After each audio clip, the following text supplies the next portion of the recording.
Is Russia winning the battle, the NATO-Waterloo battle of disappearing Ukraine? What is happening in Ukraine? Who's winning? If you read the American press or British intelligence, Ukraine is winning, NATO wins, and the Russians are losing. But if that is the case, why has the Ukrainian economy collapsed and the Russian economy is holding on? If Russia is losing, why does Zelensky daily ask for new weapons and more money? If Russia is losing, why haven't Lugansk, Donetsk, Zaporizhzhia, and Kherson been liberated yet? If Ukraine and NATO are winning, why are Americans worried about Russian weapon systems? Unless you've spent the last few weeks hiding in a cave, you've probably heard that there's a threat of a nuclear crisis due to Putin's nuclear blackmail, quote unquote.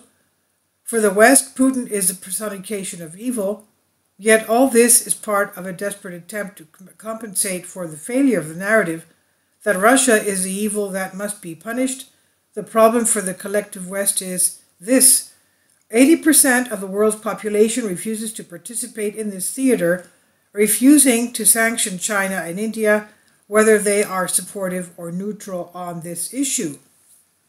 Most of the world, including Asia, the Middle East, Africa, and Latin America, is watching closely as Russia systematically destroys the NATO military, and with it the Ukrainian military, which is equipped by NATO, organized by NATO, coordinated and directed by NATO, understanding full well that what is unfolding is U.S. Waterloo.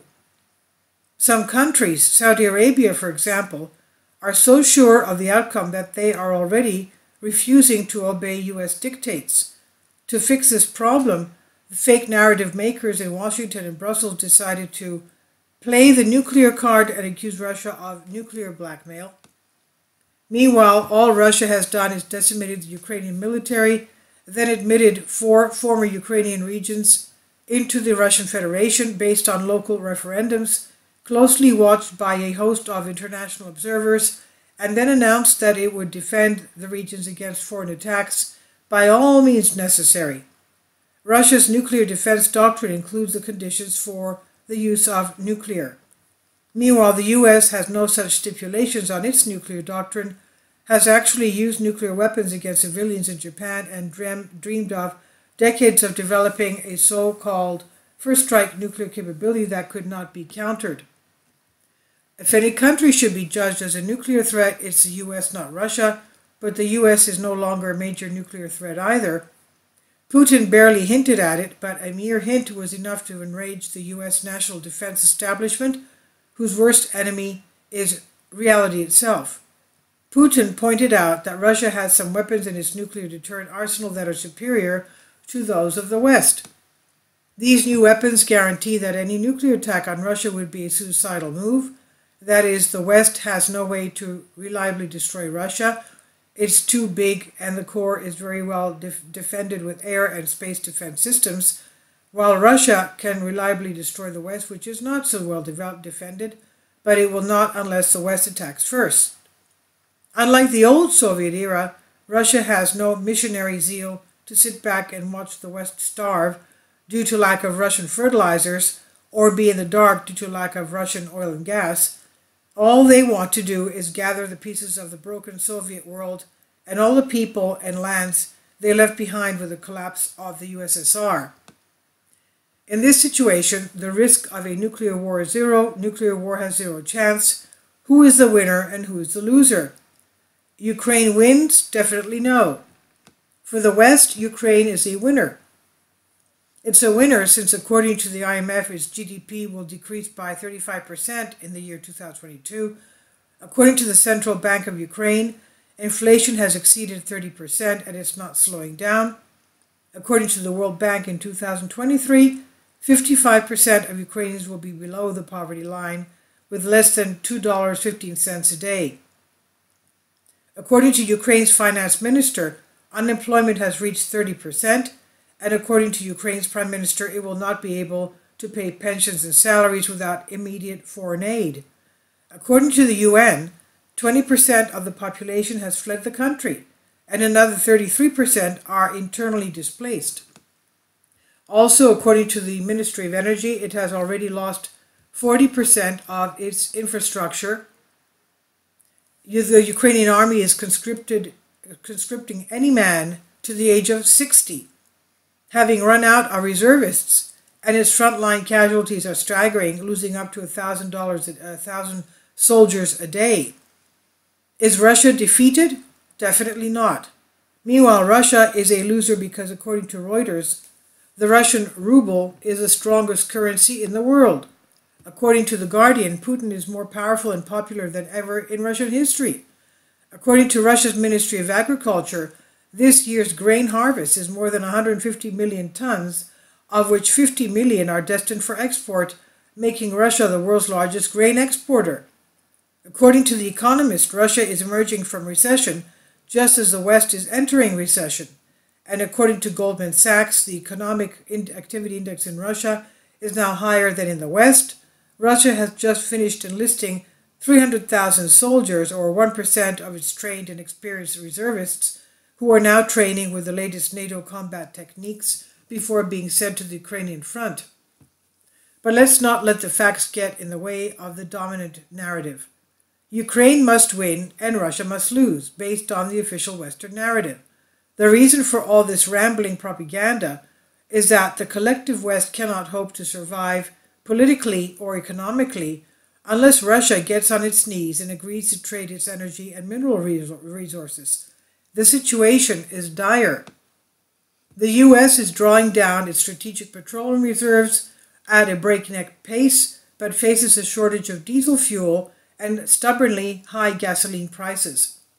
The U.S. has a huge debt and inflation, already over 10%.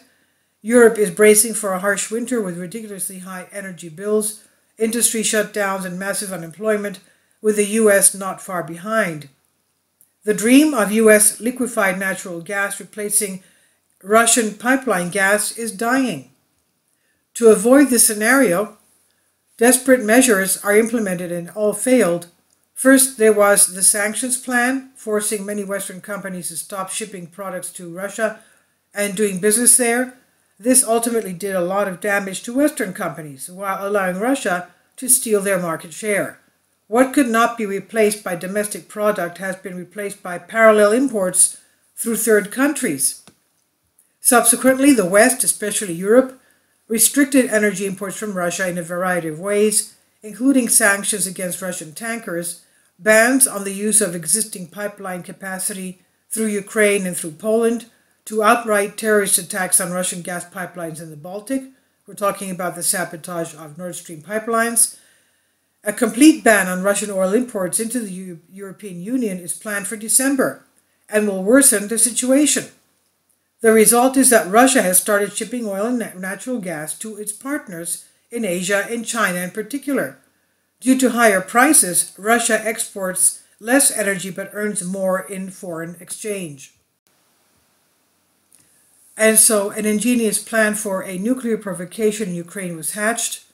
The Ukrainians, with some help from the US and Britain, were going to take an old Soviet-era ballistic missile, a Tochka-U, fill it with nuclear waste from one of Ukraine's nuclear power plants, detonate it somewhere in the blockaded Chernobyl zone, and then accuse Russians of orchestrating this criminal act.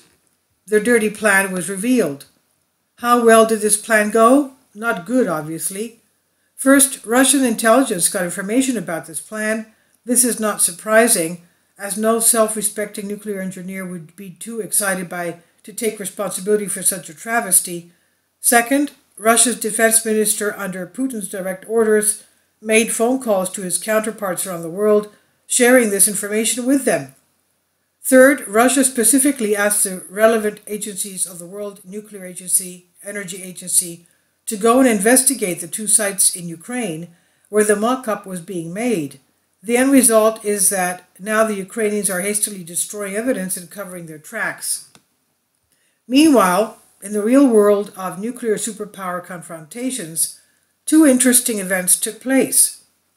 On Thursday, October 20th, 2022, the U.S. nuclear submarine, an Ohio-class submarine carrying 24 Trident II ballistic missiles, each carrying 10 nuclear warheads, appeared in the Arabian Sea. Why would Americans do this? At the same time, or the second event, the Russian Belgorod nuclear submarine recently sailed, causing a bit of a panic in NATO.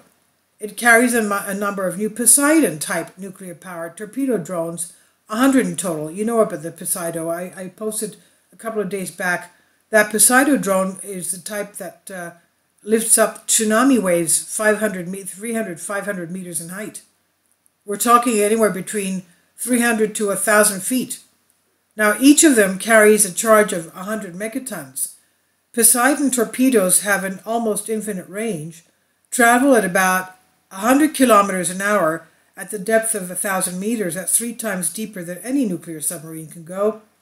And when detonated near an underwater coastal ridge, can cause a 100-meter tsunami, which is 300 feet high. Now, we know the eastern coastline of New York, Long Island, is about 50 feet above water. So we're talking about a 300-foot tsunami here. Now, what good is the world if there is no Russia in it, Putin said. We can be sure that the Russians will not start a nuclear war because it's dangerous and they do not need to take that risk to win.